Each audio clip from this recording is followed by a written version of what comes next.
Last time on Dragon Ball Z. It's not Dragon Ball Z, it's Fairy Tail. Oh, my mistake.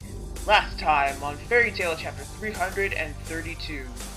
Luxus and the Raijinchu struggle against Atlas Flame. It seems their attacks do not work on him, but hope is not lost, as Natsu falls down from the sky, and he plans to eat Atlas Flame's fire, which basically is the plan that he came up from the previous chapter, which everybody predicted. While Natsu is eating Atlas Flame's hellfire, he tells Luxus and the Raijinchu to go over to Wendy and help her fight against Zilconis, aka the perverted Jade Dragon. As Atlas Flame tries to get Natsu off of him, it doesn't seem to work as Natsu slowly starts to consume Atlas Flame's fire. But suddenly, Atlas Flame senses something, a familiar presence on his back. Okay, that just looks pretty sexual. Is it just me or does that look very wrong? You're not the only one. Also, I think you got a very perverted mind. So Atlas Flame asked Natsu if he knew about Igneal, the Fire Dragon King, and it turns out him and Igneal were good friends. I guess it's not really that surprising considering, he's a Hellfire Dragon and Igneal's a Flame Dragon King. Meanwhile, back with Future Rogue, he's still on top of Mother Grea and still claiming that once humanity has been erased, he'll become the new Dragon King because, wait, why does he want to become Dragon King again? Because he's evil. Okay, but why? I don't know. Why does Zeref know about Natsu, but Natsu doesn't know about Zeref? Why is Zeref supposed to be this evil wizard, and yet he looks like he suffered from the curse? I'm not Hero Mashima, but if I am, I would make a whole bunch of changes so that this series would make it even more enjoyable. Ah, touche. Can you hurry up and wrap this up? Seriously, I don't get paid enough for this shit. So Future Rogue talks in his monologue, stating that the earth will crumble, the skies will burn, shadows become the new light, blah blah blah, I'm evil. But suddenly he notices something behind him, and it turns out it is Natsu riding on Atlas Flame. Since Atlas Flame learned that Natsu was Igneal's Fire Dragon Slayer, he turns good again and teams up with Natsu, even though he should be under Rogue's control since he has the dragon manipulation magic. Why is he out of his control? Friendship is stronger than magic, that's why. So with Atlas Flame siding with Natsu, will he finally gain the upper hand of defeating Future Rogue and saving humanity? Or will it not be enough and Future Rogue will become the new Dragon King? And what about Acnologia? Will he finally make his appearance after 7 years? And also, why is Future Rogue so evil? All these questions may or may not be answered in this week's chapter of Fairy Tail.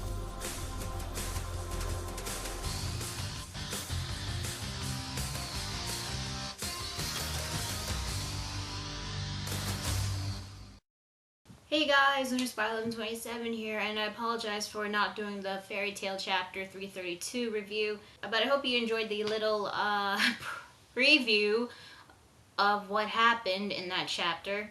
I don't know why I did it, it just came to me. I figured why not. So let's get started with Fairy Tail Chapter 333, Man and Man, Dragon and Dragon, Man and Dragon. So the chapter begins with a timeline of what has happened throughout the series. So pay real close attention to this. So the dragons that were brought back into the present, they were 400 years into the past. In the year 784 was when the eclipse plan was starting to come into effect. And it went on for this for 7 years in the year X791. So from the very beginning of Fairy Tail to after the 7-year time skip was when the eclipse plan was starting to come into effect. Now, Future Lucy and Future Rogue both appeared 3 days after the Grand Magic Games began, in July 4th. Then 3 days later was when the eclipse finally opened. And because the eclipse opened, the future was actually split into two. So it has been confirmed that Future Lucy and Future Rogue have come into different future timelines. Got it? Good, because there's more. In future Lucy's timeline, 10,000 dragons actually did invade Fiore and destroyed all civilization and humanity. After that happened, future Lucy went back into the past, and I guess afterwards, that one flash forward into the future, we saw Levy writing her letter. I highly doubt that this future will eventually happen, but we'll just have to wait to see. Now, future Rogue's future. In his future, the gate was closed by Lucy. And in the year 798, Acnologia came in and took over. And afterwards, between when Acnologia took over the world, and around the time before future Rogue came back into the present, he was evil. He killed Sting and stole his powers, and between that time, that was when he probably had the change of hearts.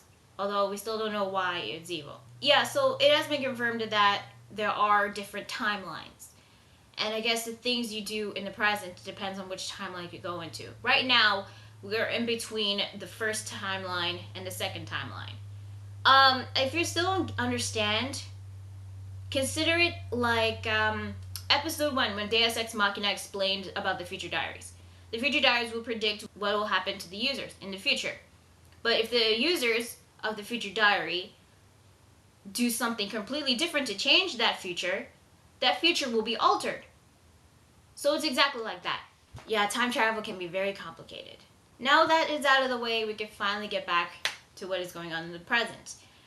Atlas Flame and Mother Gria are fighting against each other. Future Rogue asked what Natsu did to stop his dragon manipulation magic, and all he said was, "We just became friends."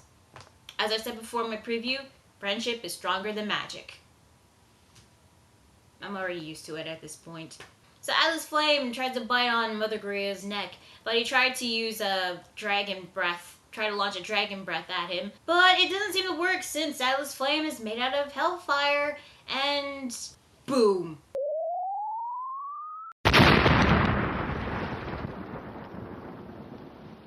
I bet thousands of civilians over there probably dead by now. Maybe, maybe not, but who knows. Mother Gria's body is made out of adamantine, which is very strong. This is what I don't get. Future Rogue is like, oh my god, Atlas Flame is on his side, I'm screwed. I guess there's a reason to this, because according to Future Rogue, the hellfires that surround Atlas Flame's body, apparently he claims it's the flames of Titans that bellow more violently than those in hell. And since Natsu ate those flames, which you'd think he would enter Dragon Force mode, but no, I guess not. With the hellfire that he consumed from Atlas Flame, he punches Mother Gria, and their fight still continues. Now, back with the king, he is becoming really scared and shocked over what is to come, and he has confirmed that this has truly become the festival of humans and dragons. He was scared that this is going to become another ancient disaster. Meanwhile, back with regular Rogue, present Rogue, I'll just call him Rogue, he's fighting against Gills, who, by the way, is not trying to kill him. He says that it was because, Future Rogue was the one responsible, and he ordered the dragons to spare him, and only him, because he's Rogue from the present. It's pretty obvious, really. If present Rogue dies, future Rogue dies. Wibbly wobbly timey wimey. And then he starts saying stuff like, "Do as we say, and you'll be fine. You alone shall live through this despair and become king." Gills tells Rogue that he was the one that was responsible for summoning the dragons and trying to become the new Dragon King 7 years from now.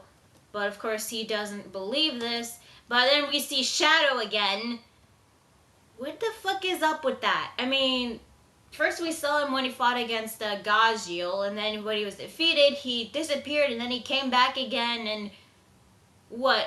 I don't know, like, who this Shadow is, but apparently, according to this Shadow, it says that he is the darkness that lingers in the recesses of his heart. So, I guess if you're a Shadow Dragon Slayer, you have some sort of dark side that is, like, in a form of a shadow? I don't know. That is still a bit vague. I mean, is Hiro Mashima going to really explain this? Rogue still doesn't believe this and stamps on his shadow. He seems to be really agitated at this. And then Gills goes on and saying that, join us, Rogue. You will become the new Dragon King. And together, you and I and every single dragon here shall rule this world. Submit and embrace your fate. You will not die, do not worry. Just embrace it and all will be fine. He's basically trying to get him to join the dark side. And Rogue actually takes this very well. And when I mean very well, I mean not so well.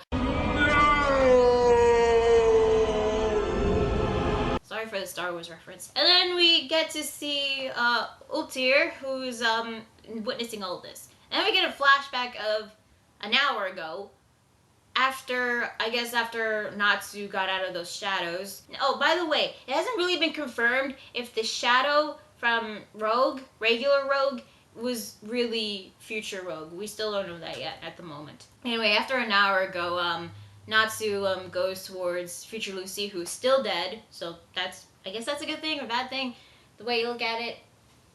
I mean, it would be a total asshole if she just comes back to life like that. That would be really dumb. Anyway, Natsu tells Ultear and Melody that the one responsible for all of this was Rogue 7 years into the future. Again, we still don't know why he's evil, what is his purpose, why does he want to become the Dragon King, why is he doing all this? Still have no freaking clue. And Ultear actually came to the conclusion that I said earlier, that if they kill present Rogue, then future Rogue won't exist. Which, yes, that is true. But if you kill Rogue to kill future Rogue, I mean, he will cease to exist, but what about all the things that he's done in this world? Does this mean that the timeline that will be altered and it won't exist? Will the whole world won't exist? Or is this some sort of, but it will still continue as a different timeline? It's a bit complicated when it comes to time travel. I mean, you change the past, alter the present and the future, but then again, I wouldn't be surprised if Reapers come and try to fix the timeline. Now, Melody does say that if future Rogue exists, then means they wouldn't be able to kill present Rogue because, following the timeline paradox. Again, timelines, time travel, pretty complicated stuff. Ultear says that it will be true if time is flowing naturally. And according to her, time is not flowing naturally, it's going erratically because of the different future timelines and the anomalies. So, again, it's possible that they could try to kill present Rogue to stop future Rogue, but that will cause some sort of time paradox, won't it? And I know this is true, but you're just gonna kill present Rogue. I mean, he's not evil, well, yet, even though you don't know why. But that would just seem pretty harsh, just to murder him. But if it's for the sake of saving everybody, I don't know. I'm a bit conflicted by that, honestly. Natsu does say that they can't kill present Rogue because he hasn't done anything wrong. But since Ultear is witnessing all this, and of course she looks back to see all the chaos and destruction caused by the dragons, she's starting to come to a conclusion that for the sake of saving this world, and knowing that Rogue is the sole trigger of everything that has been happening, and in order to turn back everything to the way it was, she concludes that killing Rogue is the only way. And that is the end of the chapter. So that is chapter 333. What did I think? This chapter was a lot better than the last two chapters, honestly. Now, I admit the brief little fight between Atlas Flame and Natsu against future Rogue and Mother Greya, that was interesting for a brief little moment. Again, we still got to learn a little bit more about the different timelines. Yeah, they're really going along with this time traveling stuff, wibbly wobbly timey wimey. It's still a bit complicated because if you change the past, it will alter the future, or if you change the present, you'll go into another future. Or, I mean, seriously, if Ultear is really considering killing Rogue for future Rogue to cease to exist, what will happen to the world right now? Will it change into a different future? Or will the world that everything was responsible cease to exist? it's still complicated in a way. So yeah, it has been confirmed that future Lucy and future Rogue have come from different alternate future timelines. It looks like Ultear is really considering killing Rogue. But, if Rogue is going to die, and I don't know if he is going to, but if he does die and future Rogue ceases to exist, if he does die, then wouldn't it be a lot better if he came to the conclusion that he was responsible for what is going on, and he considers trying to commit suicide, but the fairy tale members or any other guild members of his friends from Sabretooth will prevent it from happening. Will try to, at least, but it will be too late. Rogue does kill himself, thus stopping everything. That actually would be a pretty cool plot twist, I will admit. But we still don't know, like, if it really is going to change anything at this timeline. It can change anything, but what will happen to the world? Will this world cease to exist and create a different timeline, or things will still be the same? As I said, I still think that, as I said from the Mira Nikki explanation, if you do a different action, you create an alternate future, an alternate timeline. So I think that is possible to happen. I don't know. I'm not that really smart when it comes to time travel, but if I'm wrong, let me know and tell me, guys, what do you think about this chapter? Did you like it? Did you hate it? Do you think that Rogue might die in order to save everybody? And let me know what you guys think about this whole time travel timeline thing. The wibbly wobbly timey wimey.